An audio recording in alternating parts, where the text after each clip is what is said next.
Hi, everyone. Helping Parents Heal assists bereaved parents in very significant ways.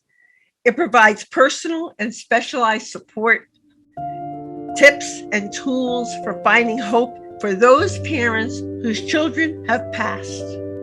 It offers much needed peer support, which aids in the healing process, going a step beyond other groups because it supports the open discussion of spiritual experiences and evidence for the afterlife in a non-dogmatic way. Everyone is welcome, regardless of religious or non-religious background, allowing for open dialogues for those who wish to share their personal afterlife communications. I'm truly both delighted and honored to have been asked to interview some of the enlightened presenters who are at this conference. These insights provide uplifting interviews comprising a special new series on Grief and Rebirth podcast that will illumine the wondrous healing work of helping parents heal. The organization's sole mission is to help other parents who have also lost their precious children, ensuring them that they need not walk alone through their profound grief. Thank you. Hi, everyone. Our next interview in this series is with Ann Albers, who is a popular author, a spiritual instructor, an angel communicator, and a modern-day mystic. Ann loves helping people to experience the power and beauty of their own souls and develop a blissful connection with spirit. Her free weekly newsletter titled Messages from Ann and the Angels reaches an international audience with inspiration and tips to help people stay tuned in and turned on. Ann has not always been a mystic. After she entered pre-med at Notre Dame University, she graduated with a Bachelor of Science in Electrical Engineering with a computer concentration and got an amazing job in the aviation electronics industry. When she discovered to her surprise that she was very unhappy, she started to pray, "Dear God, whoever, whatever you are, please help me wake up happy, go to bed grateful, and make a living doing something I love." That prayer was the key that opened the door to a whole new life for Ann. She started experiencing dreams and coincidences. Teachers and healers appeared. She learned the language of silence, and she began to discern the rich tapestry of signs and symbols. She also started receiving messages from her angels, and she began to enjoy the mystical world of energy. One day, when she least expected it, she clearly heard voices that told her to turn in her resignation the very next day. She took a leap of faith and never looked back. I'm looking forward to talking with Ann today about what she has learned in over 20 years of working with angels, how to release the struggles in life, the benefits of experiencing her healing live gaze, and more for what is surely going to be a fascinating, illuminating, and love-filled interview. Hi, Ann. Hi, thank you.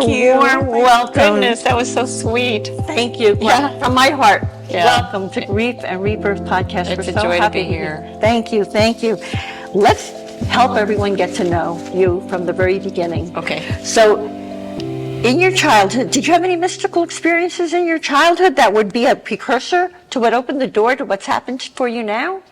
I don't think I knew they were mystical. I grew up Catholic. I believed in guardian angels, and I would talk to them like they were real. I would talk to everything like it was real. I would talk to rocks like they had a consciousness, even though I didn't even know the word consciousness at the time.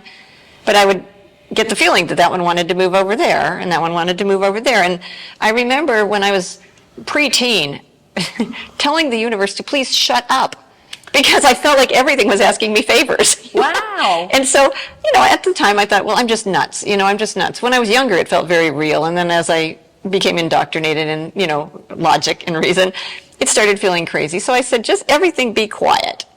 And it did. And it did. It quieted down. And it quieted down for decades. But here as a child, you were already conscious because you knew that everything, be it solid, inanimate, or whatever, was alive, had a vibration. I felt like the trees were alive, and I just felt like everything had a life to it. And I wouldn't have called it mystical. Everybody thought I had a great imagination.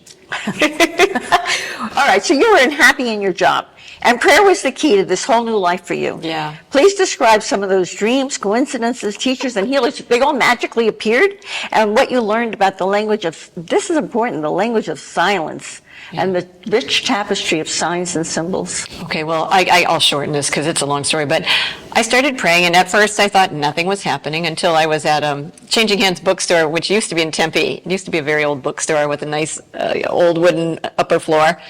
And I was looking at the section on angel books because I had a closet interest. And it was about that big back then.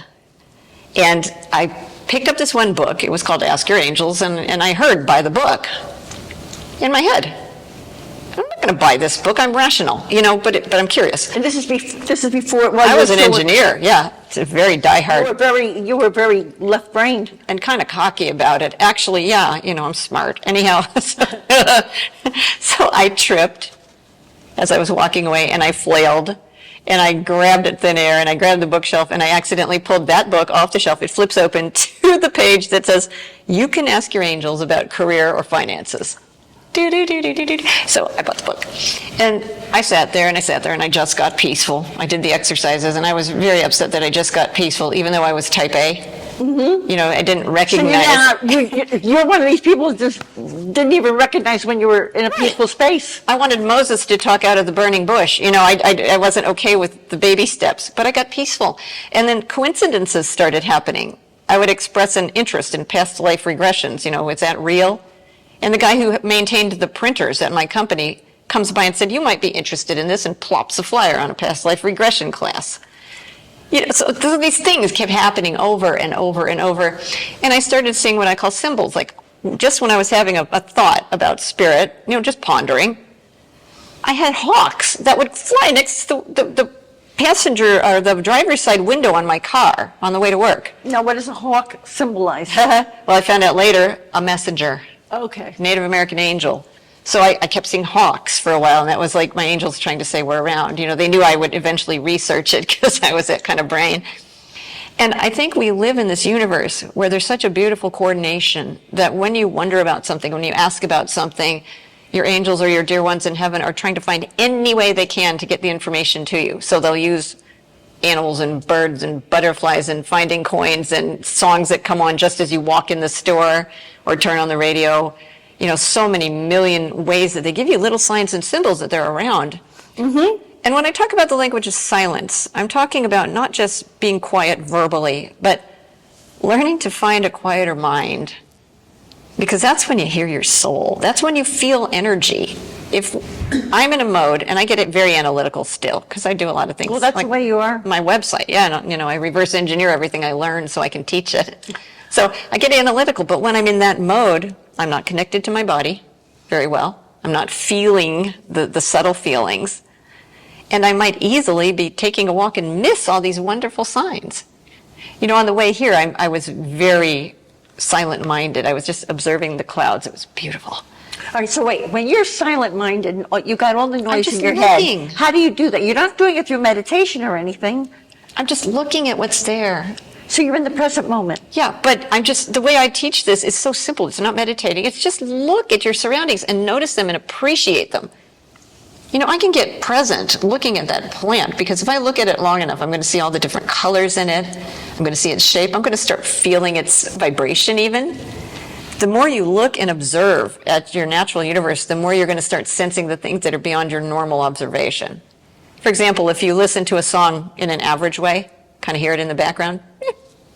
But when you really listen to it, you're going to start hearing changes in the melody and the different instrumentation. And there's a depth, to every composition that we normally don't hear. And there's a depth to reality that we normally don't sense because our minds are all over the map. So I've learned to look for things to appreciate wherever I am. And that pulls me smack into the present moment. And it also keeps your mind from... Mm-hmm. Yeah, it gives my mind something useful. Yeah, I'm useful. I'm present using my mind to appreciate something in the present, which automatically elevates your mood, puts you in a higher vibration, makes spirit more accessible to you. Now, also, I want everyone to understand, you call yourself a modern-day mystic. Some people do not know what that is. Okay, understandable. So can you give us an example of communicating one of your mystical experiences through our present-day culture? Well, first of all, I'm going to simplify this because I think a mystic is just somebody who has had a direct experience of whatever you choose to call source, divine, love. That's even a better word, profound love, unconditional love. And I have had those direct experiences many times. I grew up in a religious tradition where, of course, I honored that. But we learned that you go through an intermediary. If you want to talk to God, you pray to someone else, or you ask the priest, or, you don't do it directly. I'll never forget the first time someone tried to convert me to something else. And I said, well, last time I talked to Jesus, this is what he told me. And they were aghast. What do you mean you talked to Jesus? And I'm like, among others, just, so it's like direct dial, Right. that's a modern mystic. And I've had so many experiences with spirit just because of my work, but one of my absolute favorites was, I was praying ecstatically one New Year's Eve. I had decided to stay at home and pray in the new year. It just felt right. And so I start praying for everybody I know, and pretty soon I'm praying for the world, and I'm praying for the animals and the trees, and I'm just in a stream of prayer, like real prayer, ecstatic prayer, wanting good for everybody. All of a sudden I'm feeling this sensation of loosening up, and I squirt out of my body, literally, like toothpaste coming out of a tube is the only way I can describe it. And I'm in the light, and I'm feeling this massive, You're like out of your body. unconditional love pouring in me and merging with me. And then I went further, and there's all my deceased relatives and clients that had died, and they all looked wonderful, and they're hugging me, and I'm like, God, this is the best New Year's Eve party I've ever been to. What am I going to say about this? But the neat part is in those realms, there's such a sense of connection. Here, we kind of feel like the connection stops at our body or our words. But in those other realms, that connection is my field's overlapping your field, and we're swimming in this dynamic interchange at all times. We are on Earth, we just don't always notice it. Sometimes you'll stand next to someone and you'll feel like you just can't get close enough. And then other people, you stand next to them and you can't push away. They repel you, right? Yeah, and you might not even know them. You're sensing that energetic, dynamic interchange. But that's just present all the time in heaven, and it's one of love. So it was just a beautiful experience. Now, did you ask to go back into your body, or just No, automatically all of a happened? sudden What happened? I felt like all of a sudden, it was like on a water slide. I'm trying to put this in words. And it was just a sensation of whoop, bam, non-graceful reentry, boom. Boom, and there you were back. And And the song was just ending because I had Josh Groban's Ave Maria on as the new year came in. It was right, I'm going to cry. Anyhow, it was just so beautiful. It felt like I was there for half an hour, and then it was 3 minutes on earth. right, well, in heaven or on the other Time's side, there's no different. time. Yeah, it's just now. So I mean, there's no concept of that. Now, we know you've written 3 popular books. In your book titled Love is the River, Learning to Live in the Flow of the Divine, this is such an important question, Anne. You teach how to navigate the currents of divine grace to release the struggles in life. Oh, yeah. There is no one who doesn't have struggles in life. Could you share your profound wisdom about that with us? Yes, and it's not that you won't have struggles arise, but you learn to navigate them quickly, easily, and to not struggle with your struggles, which makes them 10 times worse. Because if you don't struggle with your struggles, they're just a challenge. You just overcome them, you get a solution, you're done. So, this is what the angels taught me, and I went kicking and screaming because I was so analytical. I had to solve my own problems and, as they put it, answer my own prayers. We pray for help, and then we agonize over how to fix the thing we just prayed for help with. So that's kind of counterproductive. Right. But in the present moment, if you can get present, like I said, just by observing your surroundings, just by appreciating what's right in front of you, pick something to appreciate, anything. It can be a color on the wall. But as you get more and more present, you start to relax and you start to feel your own feelings, your genuine feelings. Your feelings are your guidance system. And you ask yourself, I like to say, okay, life is what it is. I am who I am. What next? What next? And if you're in the present, connected with your own feelings, you'll get a sense of, well, I need to just give this a rest. Maybe that's what's next. Well, oh yeah, maybe I could call somebody. And there becomes a stream of guidance that really is coming to us at all times via the most subtle feelings we have. You feel like getting up and going to lunch, or you feel like this conference is a great example for those who aren't here. you feel like going somewhere and you run into somebody who has something to say to you here. It happens all over the place here because Spirit's so active with us. But it's that way in life too. You know, I have one couple I've read for whose child died. He was a young man. And I will get this sensation sometimes, well, it's time to go to the hardware store. Okay, you know, maybe that was on my someday I'll do this errand. So I go to the hardware store, drop everything, and there's his parents. And then I get a sensation, go to the thrift store. Okay, there's his parents. You know, so we have a joke that he's like a heavenly matchmaker because I keep running into his parents. So, you know, and he sends his dad to the gym because his dad likes to work out when somebody at the gym needs advice and counseling and grief counseling. So, you know, that's an example of when you're in the present, you feel your feelings. I was just sitting And you there. honor them. Appreciating. Yeah, I was actually doing my newsletter, but I was very present with it. And all of a sudden I get the urge to go to the thrift store and I'm like, okay, I dropped the newsletter, I got in the car and I went. You learn to put your Just do logical it. brain to the side and just respond like, to you the know, other part. that feels right now because I'm struggling trying to get something out of me on the newsletter, and that feels like the path of least resistance is another way we call this, the thing that feels the best, the kindest, the most nurturing or soothing. And it might not seem at all related to what you want at the time. That's the problem. It might not seem related. You have to learn to trust that if I'm having a feeling that this feels right, good, true, just see where it leads you. Just see. And it might be something to just calm you down enough so you can hear the bigger guidance. There have been times when I'm in the present, you know, and then I'm grappling over something, and then I'm in the present, and I'm grappling, and the minute I get in the present, they'll say, get a pedicure. Okay, that just sounds good. It feels good. It's not always words. Sometimes it's just something that feels good. So In the way they're telling you to take care of yourself. yeah, just go chill out a little while, relax, let somebody nurture you. And then as I'm relaxed, now I can hear the bigger stuff because I'm not going back and forth between analyze, relax, you know. So living in the flow of grace is about learning to take those pauses, just get in a space of appreciation. I know when you're grieving, you can't stay there because it's waves. You know, grief is waves. It just plows you at times, and you just have to let it plow you and wait till it tosses you back on the shore. Yeah. But in those in-between times, see if you can access these moments of presence and just say, what next? What next? Wow, that's Yeah. fabulous. Really good advice for people. You're a dynamic and down-to-earth spiritual instructor, and you delight in sharing all you've learned in over 20 years of working with angels. So please share some of those pearls of wisdom with us. How do the angels appear to you, Anne? What have they taught you from all these years of working with them? Well, first, I feel them. I feel it as an expanded state of love. We know when we're in love. How can you put that into words, you know? You know what chocolate tastes like. It's like, how do I describe Especially that? dark chocolate. Exactly. So we know when we're in love. It's a feeling of profound love that comes over me. Expansion.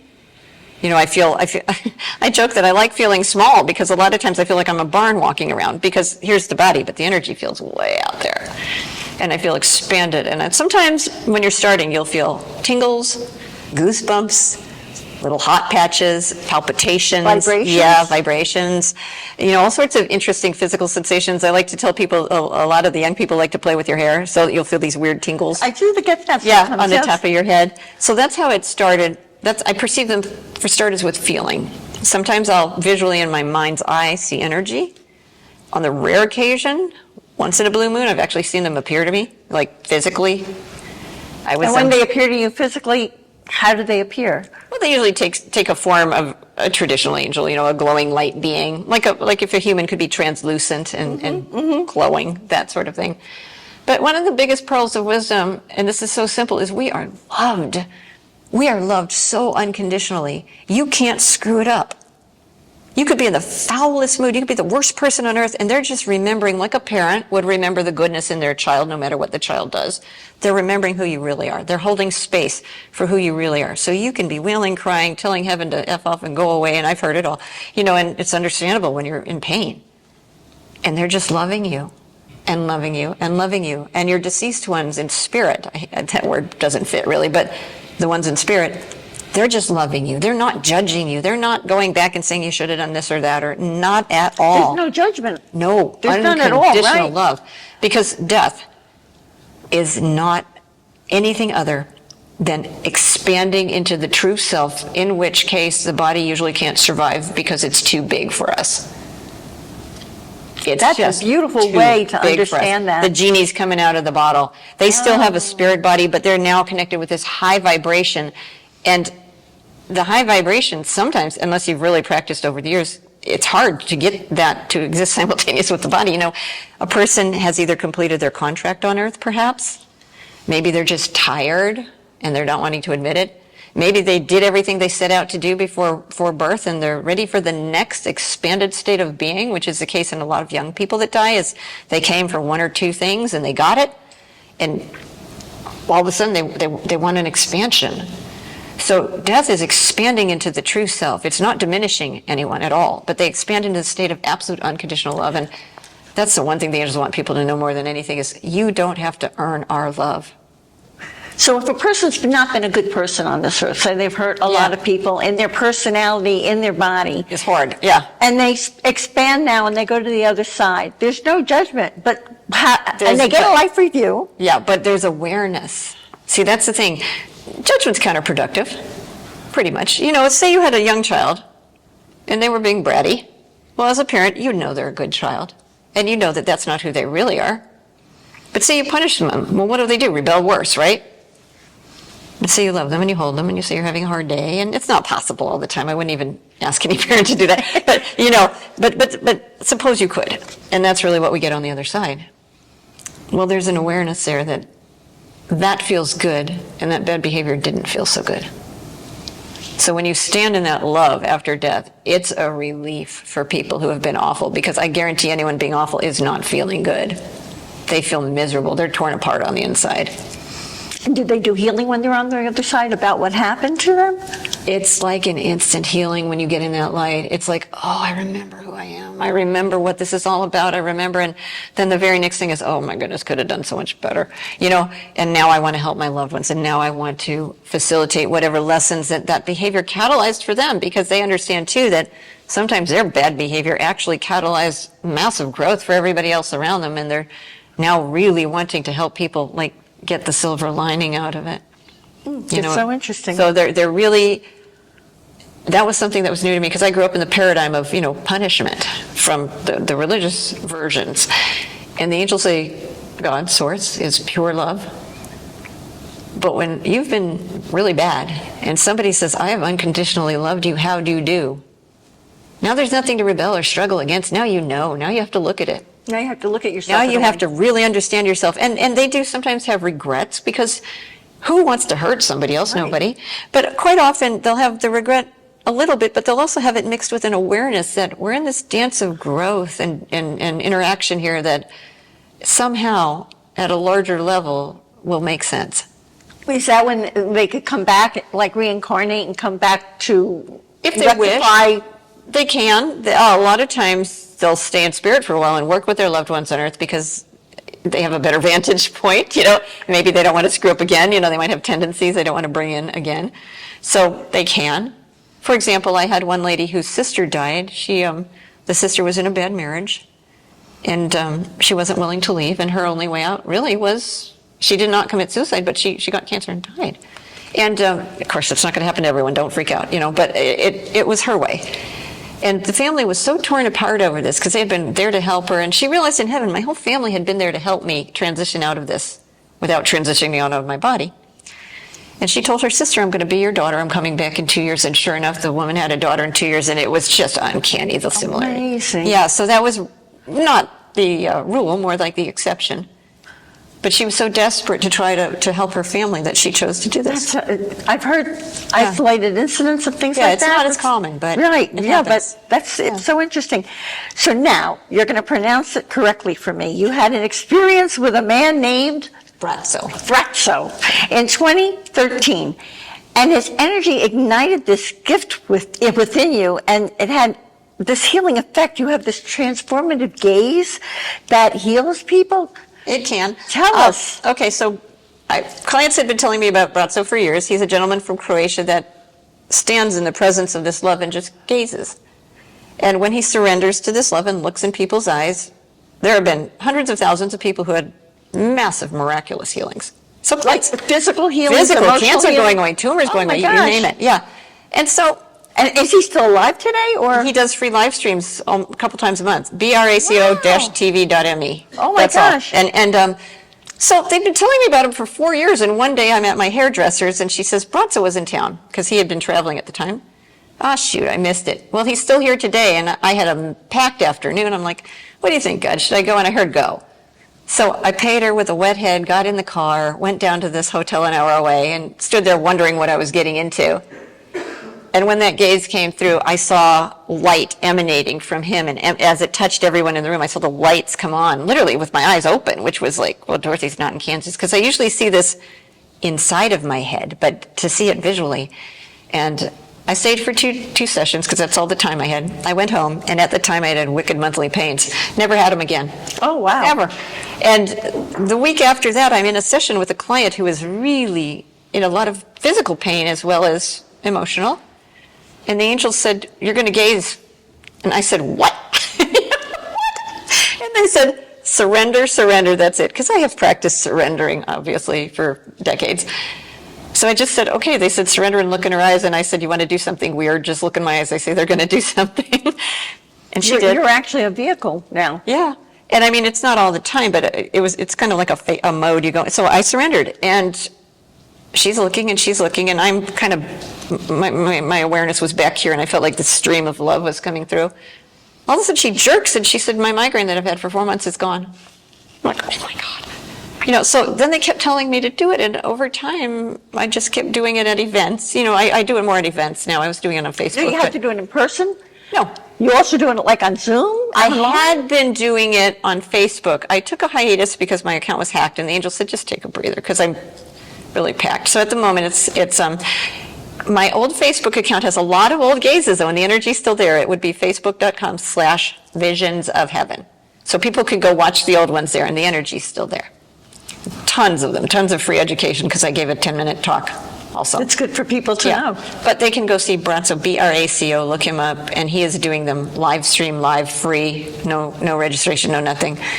And he's very powerful. So it started happening, and I thought, well, here I am. Spirit says do something, and I know that they love me, and if I feel like it, I do it, and I felt like it, so I did it. I don't always listen. What a beautiful thing, and you're helping so many people with that. And indeed, your presentation to Helping Parents Heal is titled Touching Heaven, Experiencing Expanded States of Reality Easily and Naturally, which is what we've been talking about. Absolutely. How do you know that heaven, and let's tell our listeners and viewers, how do you know that heaven is not a faraway place, but rather an expanded state of consciousness? Well, that one experience I described of literally squirting beyond my body, and it really was my awareness was beyond my body. Obviously, something was still in there keeping it alive, So I think of it as like unpacking an iceberg, upside down. But I know because I've experienced it. I've experienced a love that's so profound that there is no question in my mind. You can't make up feelings like that. So is love and heaven and beings are all here with us? Yeah, they're just, like It's where I not am like in in the an upside, it's not in a cloud. No, it's just a different, I tell people it's like a different channel on God's Wi-Fi. Or a different channel on the great cosmic TV. For example, we're sitting here, and on your television at home, if you clicked on the channel, you'd see the past, history, the future, sci-fi, the news today, the cooking channel, you name it. All of it's going on. Now those waves are going through your home, they're going through you. They're present all the time, but we only see them when we take the remote, consciously tune in. So I think of heaven as an expanded channel on God's TV where you can see the greater picture. Right, and we're just on one channel over here. Yeah, we're on a channel that's a subset of heaven. Heaven really it's an expansion into greater and greater love, really. The angels once described it as heaven is a state of consciousness in which you no longer resist love at all. Wow. Because here we always have some self-criticism running or something that's bothering us. We're human. And people with their dramas and all that stuff. Yeah. But in heaven, there's an instant release of all that negative stuff, and the love that's always there, like the sun's always shining, clouds are not. But that love that's always there comes pouring in, and you feel it, and it's bliss. It's bliss. I haven't stayed there, but I've been in and out, and it's. Oh my God, how blessed you are that you've experienced Well, that. I work on my mind too. I really do. When I have a negative thought, I'm just like, stop and appreciate something now. That's a great Just thing stop to do. now and appreciate, because I want to be in that space of love more often. And for my work, I better stay tuned to that.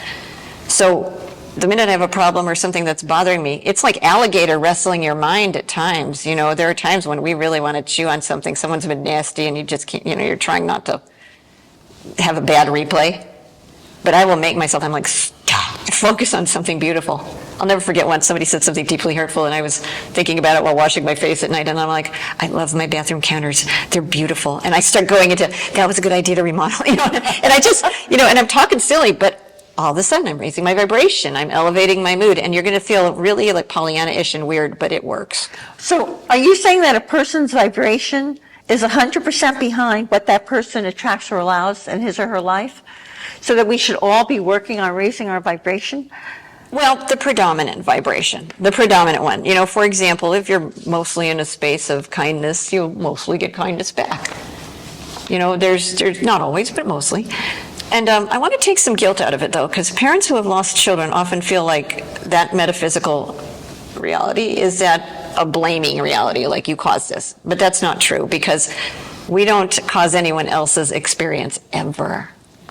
What they came in to do, how they experienced and perceived life, the judgments they made about it, that created their unique vibration. Now, your experience was created because you're with them. And when you're with someone, you're going to be affected by their creations too. You can't help it. Right. It's like if you live with a toxic partner or whatever, that's going to affect you. But the thing is, how we interact with that will dictate our experience of that reality. So I would say our vibration creates our experience of reality, our experience of it, because you're creating your experience of reality. I'm creating my experience of it. And for example, there are people who've lost children that, it's been a horrible experience for them because perhaps they didn't know that their kids are on the other side. That's why Helping Parents Heal exists, because to raise the awareness that there can be love after the expansion into the afterlife, that there can be a relationship. Does that make it easy? No. No. I often say that parents here are courageous explorers when they come to Earth because almost in each case, either there was a contract for the child to live a short life or the child said, I might cut out early. I might. I'm biting off a lot here. I might cut out early. And if I do... And there's no judgment for suicide or anything like that if they cut out or... Oh, God, I grew up in that paradigm. And, the first time somebody who committed suicide came to me and said, they let me in the light. I was a good person. It's like, oh, thank God, literally. So, no, there's no judgment. There's just, for the Catholics out there, the parable of the prodigal son. Welcome home, please come home. That's the love of the divine, the source, that like a good parent would always see the goodness in you, even when you can't see it yourself. So vibrationally, what we're thinking, what we're feeling will define how we experience life, how we experience others. It will also define more of what we pull towards us in our human life. Now, I'm not talking about pre-birth contracts, but in our human life, if I'm in a foul mood, I will notice every jerk in traffic, right? You can't help it. And they're not jerks, but they might be driving that way. Well, if you're in a foul mood, it's going to seem that way. Everything's going to stand out to you. Now, if I'm in a good mood and somebody cuts me off, I'll be like, oh, have a nice day. And I don't perceive them and experience them that way. I experience a nice flow. So your vibration determines your experience of life. And I think that's more accurate than you don't cause someone else to do something or to be something. You can't. And that's one thing these kids really want their parents to know over and over for 25 years. You couldn't have controlled me. You couldn't have controlled my life, my death, or my choices. That is such an important, valuable thing for these parents to know. You can't. So you do take away the guilt. Yeah, and they have to take 100% responsibility in heaven, not in a punishing way, but so that they can learn and grow from it. I've never heard someone in heaven say, oh yeah, I killed myself because of so-and-so. Never. From heaven, their awareness is, I did it because I had a bad opinion of myself, and when so-and-so did this, I couldn't live with my own thoughts, my thoughts. They get it in heaven. They really get it. And are there healing spaces in heaven? Do they go and There's an instant healing most of the time, but even when there's a lot of trauma, there are angels, there are guides, there's nurturing, sometimes they just hold you while you cry the tears you didn't cry on earth. I've seen people just, sometimes even in readings, they'll just sob like, oh, that feels so good. It feels so good to feel. It feels so good to release all that angst, so that light heals. Oh, wow, that's amazing. It heals. It's profound. Wow. So tell us about your play shops that have caught sounds good to me, a spa day for the soul. Yeah. Well, and you do them online? Actually, I do them in Sedona, Arizona twice a year. so far. And they're just one-day seminars where I have various topics. I teach one on connecting with your angels or relatives, usually every May. It depends. And the reason I call them a spa day for the soul is because there's so much love. You know, when you start playing with heaven and you start learning how heaven sees life, there's so much love, and you just leave feeling like, oh yeah, something in you knows. You know, when you start touching on these eternal truths, something in you says, that makes sense. That feels right to me. This is how it's supposed to be. So they're very interactive. I mean, it was a little challenging during COVID because it's like, oh, we got a distance, you know, shoot. But we figured it out. But now people can talk and interact again. And, you know, I think it's in the interaction where people get to practice these things. You know, silly things. Like I teach a self-love class and we have people go around the room, you know, telling people their worst flaw, and the other one goes, you know, we love you anyhow, or something like that. I forget, you know. Wow. You know, we just How get over healing. stuff, you know, it's just funny. That's so healing for people. Yeah. And you've also got an internet TV show titled Anne and the Angels. Yeah, I filmed that with the filmers who are doing the main conference here, and it's on the website. It's an online program that talks about how you can connect with your angels, and then I go into various other topics that they've taught me over the years. Wow. And then you have also, you're busy, weekly newsletter Yes. titled Messages from Anne and the Angels. So want to tell us about that and the best ways for people in our Grief and Okay. Rebirth podcast audience who, they all want to get a hold of you now, Anne. Okay. Well, the newsletter started right after 9/11 in 2001. The towers were bombed, and I got bombarded with so many emails that everybody wanted to know heaven's perspective.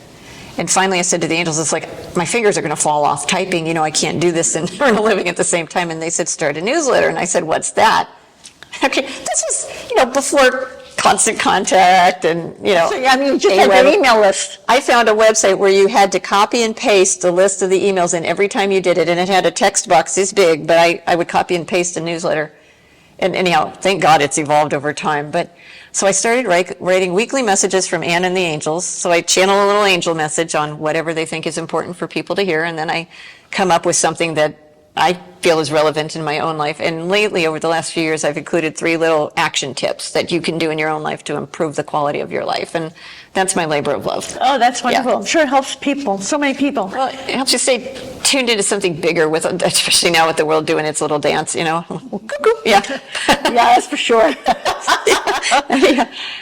Well, you know, but even today's newsletter that went out, the angels were saying, but what you see on the news is such a small fraction of all the good that's going on. You know, that stuff makes the news, but there's billions of good people doing good things out there. And so from their perspective, the world's moving towards greater love.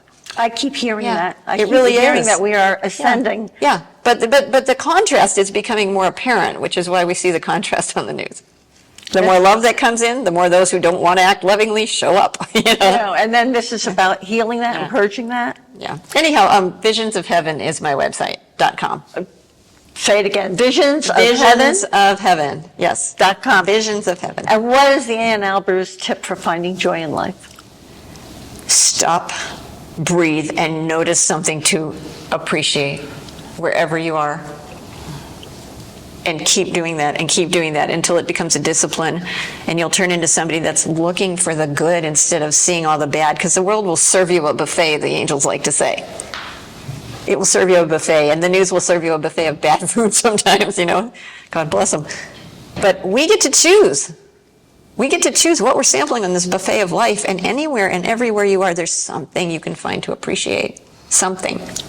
As small as it is. You know, I've picked up my pen on my desk and said, somebody had to design that. Somebody had to come up with a color. Somebody had to build the plastic injection molds. Oh my God, there's thousands of people that gave their lives passion so I could have a pen. That's a beautiful thing. You live your life in gratitude. I do, and it's a choice. And sometimes, like I said, it's easy, and other times I feel like I'm alligator wrestling my mind that just wants to go down the grumpy track, you know? But here's the thing, too. I let myself feel. If I'm sad, I will have a wailing cry. I'll get a bath towel, screw the Kleenex, excuse me. You get a bath towel and you just soak it. You know, you just need to let that pass through you. If I'm upset, I'll tell my angels, get out the composter. I'm going to let it fly for a minute here. You know, and I just, or my favorite tool, you write it down and get the shredder, you know. So I don't stop myself from feeling the feelings that are naturally there, because that would jam up the flow. But the minute I can go back to appreciation and gratitude, I do. So it's self-acceptance, back to gratitude. Self-acceptance, back to gratitude. but you don't try to pretend you're not something you are. Each one of us is different. Each one of us is unique, and each one of us Right. is valuable. And you're for who we allowed are. to have your human moods. One of the most valuable things, like I said, the angels have taught me, is you're loved no matter what. So say I'm having a bad day, I'm like, thank God you love me, because I'm having a rough go of it at the moment, And there's humor even in that. Right, I totally Yeah. understand that. And you help people light up our world, one beautiful soul, Thank you. and one precious moment at a time. So thank you for all that you do. Thank you. Thank you for your help to helping parents heal. Thank you for your help for all these people who you light up. And thank you for this wonderful, loving interview from my heart. Oh, right back at you. Yeah. And thank you guys out there, because I know you're precious souls, you're courageous souls. Thank you. Yeah. Yeah.